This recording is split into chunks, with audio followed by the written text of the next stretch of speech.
another business idea. This is Ruth Ilongga pa din and welcome ulit sa aking channel! Tara, let's go!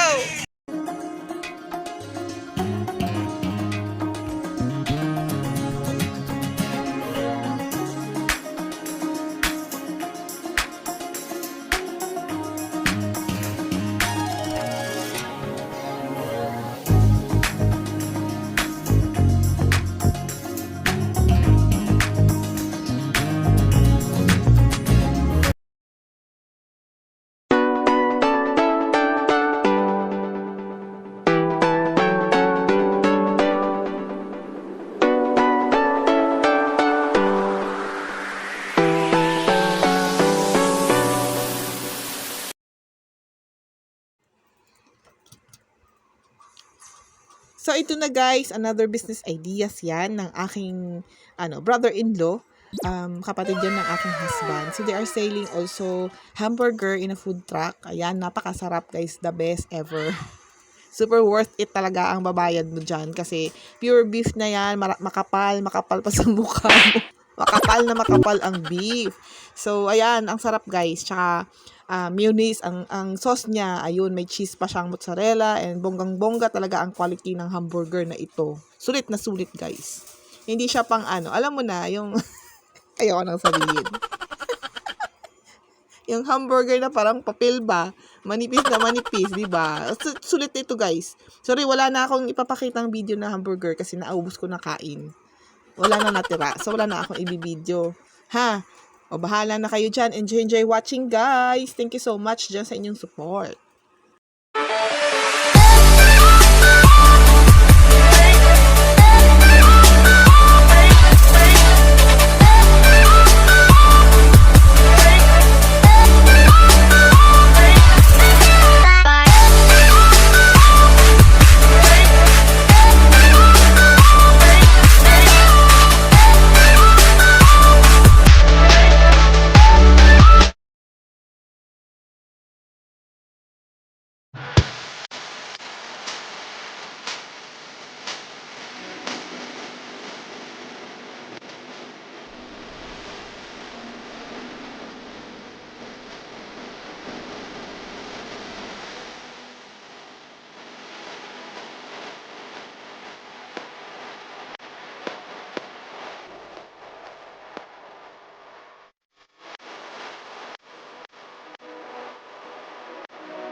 Sa bandang likuran naman na part ng sasakyan guys, dyan sila nagluluto, nag-grill. So yan yung griller nila.